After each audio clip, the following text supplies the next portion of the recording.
Вы смотрите новости в прямом эфире, в студии Валерия Наумова. Здравствуйте. Коротко о темах выпуска.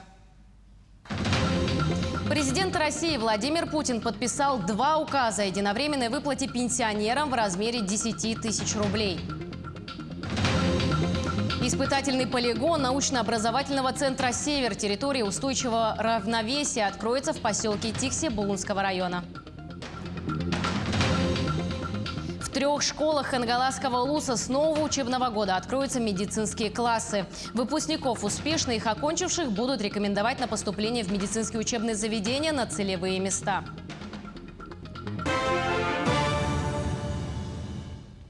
Президент России Владимир Путин подписал 2 указа о единовременной выплате пенсионерам в размере 10 тысяч рублей. Как сообщает во вторник пресс-служба Кремля, одним указом такая выплата назначается пенсионерам, проходивших военную службу, службу в органах внутренних дел, государственной противопожарной службе, органах по контролю за оборотом наркотических средств и психотропных веществ, учреждениях и органах уголовно-исполнительной системы, войсках Национальной гвардии и органах принудительного исполнения. Второй указ распространяет такую выплату на остальные категории пенсионеров. Согласно документам, единовременная денежная выплата осуществляется в сентябре 2021 года на основании документов, содержащихся в выплатном или пенсионном деле, без подачи гражданами заявления об осуществлении единовременной денежной выплаты.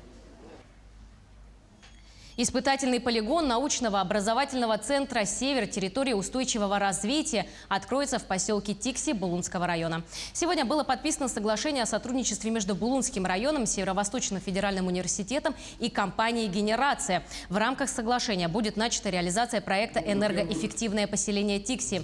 Основная задача поселка – создание комфортных условий для работы и проживания населения поселка, снижение коммунальных расходов, снижение объемов и экономия затрат по северному завозу топлива. В ГУП ЖКХ Республики Саха-Якутия продолжается погрузка и отправка продукции производственно-технического назначения для коммунальных нужд улусов республики. Так, сегодня очередной рейс направится в Усть-Алданский филиал, где в рамках инвестпрограммы планируется проведение мероприятий по технологическому присоединению к сетям централизованного теплоснабжения социальных объектов. На 2021 год все запланирована отправка порядка 3500 тонн различных грузов, которыми занимается филиал предприятия «Коммункомплекция». Основной объем продукции производственно-технического назначения доставили в Улус еще до закрытия автозимников. Из них более 1000 тонн направлено в северные районы. Основной объем, конечно, мы отправили автозимникам производственно-технических материалов. А в навигацию мы отправляем уже остатки, скажем так. Груз в основном, конечно, это котельное оборудование. Да? Это у нас и котлы, и дымососы, и все комплектующие котлам, и металлопрокат, это трубы, швеллера, все, что необходимо для техприсоединения, для ремонтной программы, трасс, инженерных сетей. Работа не перестает идти, это круглогодичная работа, то есть в основном, конечно, это автозимник, навигация, это в любом случае. Работа идет, погрузка, отгрузка выполняется. Отметим, что ГУП ЖКХ Республики обслуживает 22% населения региона, проживающих в отапливаемом жилищном фонде. Благодаря своевременной отправке технической продукции на объектах теплоснабжения ГУП ЖКХ заменено 86 единиц котлового, 79 единиц горелочного и насосного, 50 единиц тягодутьевого оборудования. Произведена замена и реконструкция инженерных сетей протяженностью 50 километров. В связи со стабилизацией обстановки с природными пожарами начались работы по поэтапному выводу группировки МЧС России. Так, на территории аэропорта города Якутск состоялась торжественная церемония награждения спасателей, которые были задействованы на ликвидации лесных пожаров на территории республики и из других регионов страны. Для этого аэропорт Якутска сегодня встретил 2 воздушных судна МЧС Ил-76, на которых эти спасатели полетят в свои места дислокации. Якутия и Нижегородская область стали первыми региональными, получившими одобрение по инфраструктурным бюджетным кредитам. Буквально на днях Президиум правительственной комиссии по региональному развитию Российской Федерации одобрил заявку Якутии на реализацию инфраструктурного бюджетного кредита в размере более 4 миллиардов рублей. Правительственная комиссия одобрила заявку республики на реализацию сразу 3 масштабных проектов. Это комплексная застройка микрорайона «Звездный», квартал «Воинская часть» в городе Якутске. Здесь будет налажена вся необходимая сетевая инфраструктура. В городе Нерюнгри будут подведены магистральные сети в жилом квартале «Р». В поселке Жатай также планируется строительство многоквартирного жилья и общежития для специалистов Жатайской судоверфи. Вхождение республики в подобную кредитную программу, несомненно, принесет большой экономический эффект. Мы, как только услышали про эту программу, как только эта программа была принята, конечно, постарались сделать все, чтобы первыми получить возможности от данной программы. Будет большой эффект экономический, да, потому что это будет, конечно, рабочие места, но и понятно, что социальная инфраструктура, которая будет строиться на эти деньги, это тоже новые рабочие места и, безусловно, новое качество жизни. Все это будет суперэффективно и при этом не создаст никаких нам дополнительных сложностей в бюджетных процессах. Ну, и я считаю, что одним из самых главных критериев сейчас успеха это будет скорость реализации этих проектов. Безусловно, у нас выбор либо республиканские деньги в это вкладывать, либо под очень выгодный процент, 3%, в общем-то, это суперэффективное вложение. К другим темам на сегодняшний день по оперативным данным Минсельхоза Республики Якутия отстает от плана сенозаготовки.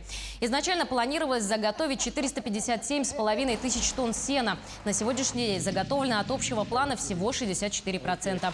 Скошено почти 309 тысяч гектаров земли.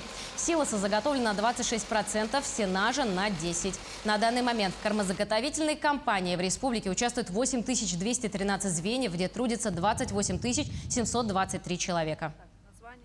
Подписан перечень поручений главы Айсена Сергеевича 23 числа, вчера. И по данному перечню поручений правительству поручено, обеспечить доставку из отдаленных участков, которые заготовили мобильные бригады и далее из других субъектов, соседних наших субъектов Российской Федерации, сена, при этом из резервного фонда будут выделяться определенное количество финансовых средств. Перейдем к эпидобстановке. На 24 августа в республике выявлено 142 новых случая коронавирусной инфекции. Так, 80 случаев зафиксировано в Якутске, 11 в Мирнинском районе. В Сунтарском и Хенгаласском районах по 6, 5 заболевших. В Алданском районе 4, в Момском по 3 случая, в Намском, Аймиконском, Среднеколымском и Усть-Алданском районах. В Татинском и Чурапчинском по 2. Еще в 14 районах республики по 1 заболевшему. В 3 школах Хенгаласского улуса с нового учебного года откроются медицинские классы. Учащихся 9-10 классов Актемского научно-образовательного центра, Ойской средней школы и школы номер 3 города Покровска смогут углубленно изучать химию и биологию, общаться с преподавателями мединститута Северо-Восточного федерального университета и с практикующими медиками, а также посещать объекты здравоохранения. Выпускников, успешно окончивших данные классы, будут рекомендовать на поступление в медицинские учебные заведения на целевые места. Сегодня было подписано соглашение об открытии и сопровождении медицинских классов между Республиканской больницей номер 1, Национальным центром медицины, Медицинским институтом Северо-Восточного федерального университета, администрацией Хенгаласского улуса и районным управлением образования. Здравоохранение в мире сейчас испытывает огромные нагрузки, и в целях улучшения качества подготовки наших сотрудников, специалистов мы решили открыть данные классы. Также в следующем летом мы проведем 10-дневную летнюю школу для наших классов, где будут также мероприятия упакованы насыщенно. Это практические навыки, теоретическая часть, а также, конечно, изучение профильных предметов, по которым они будут поступать. Программа «Земский учитель» по стимулированию трудоустройства педагогов школы малых городов и сел республики поможет найти работу более 50 специалистам до 2023 года. Власти предусмотрели на ближайшие 3 года выделение 53 квот по госпрограмме на 106 миллионов рублей из федерального и республиканского бюджетов. А с 1 сентября начнет работу Центр непрерывного повышения профессионального мастерства педагогов региона. Что касается проекта по привлечению кадров в отдаленные северные районы Якутии «Учитель Арктики», который реализуется с 2020 года, в этом учебном году адресную помощь получат 70 молодых специалистов. Всего до 2024 года проект позволит трудоустроить 450 школьных учителей. В В школах Якутии заработает онлайн-платформа по обучению на родном языке. Приоритетные направления системы образования в Якутии обсудили участники пленарного заседания традиционного августовского совещания. Так, в этом году в рамках нацпроектов и региональных программ создадут точки роста. Условия для занятий физкультурой, закупят школьные автобусы, завершат работы по обновлению учебников якутского языка и литературы, а также запустят онлайн-платформу обучения на родном языке. Как у тебя получилось? По 5 миллионов рублей выиграли 2 сельские библиотеки Якутии в рамках дополнительного конкурса нацпроекта «Культура». До конца 2021 года обе библиотеки будут переоборудованы по модельному стандарту. Дополнительные средства от Министерства культуры России из резервного фонда правительства Российской Федерации получили Тилейская модельная библиотека и Нюрюнгтиинская сельская модельная библиотека «Филиал». Каждая библиотека получит по 5 миллионов рублей на переоборудование по модельному стандарту. Таким образом, за 3 года число модельных библиотек в республике достигнет 22. На данные средства обновляются книжные фонды, закупается современное специализированное оборудование, позволяющее предоставлять услуги нового качества, такие как 3D-кинотеатры, сенсорные экраны, интерактивные полы, развивающие игры для детей младшего возраста и детей с ограниченными возможностями здоровья. Всего в 2021 году в рамках регионального проекта «Культурная среда» национального проекта «Культура» будут открыты 11 модельных муниципальных библиотек на общую сумму 45 миллионов рублей. В сквере матери села Битюня Амгинского Луса установили памятную скамейку имени Екатерины Ивановой. Этим летом битюнцы открыли новый красивый сквер матери имени односельчанки, известного лидера женского движения, общественного деятеля Светланы Ефимовны Николаевой. В сквере в честь известных матерей-героинь, многодетных матерей установлены стенды. Также есть именитые памятники, скамейки, посвященные женщинам, которыми гордится наследник. В эти дни к памятным скамейкам прибавилась скамейка имени знаменитой женщины Аланхасута Екатерины Егоровны Ивановой, посвященной ее 130-летию. Такой подарок своему родному наследнику преподнесли битюнцы, которые проживают в городе Якутске.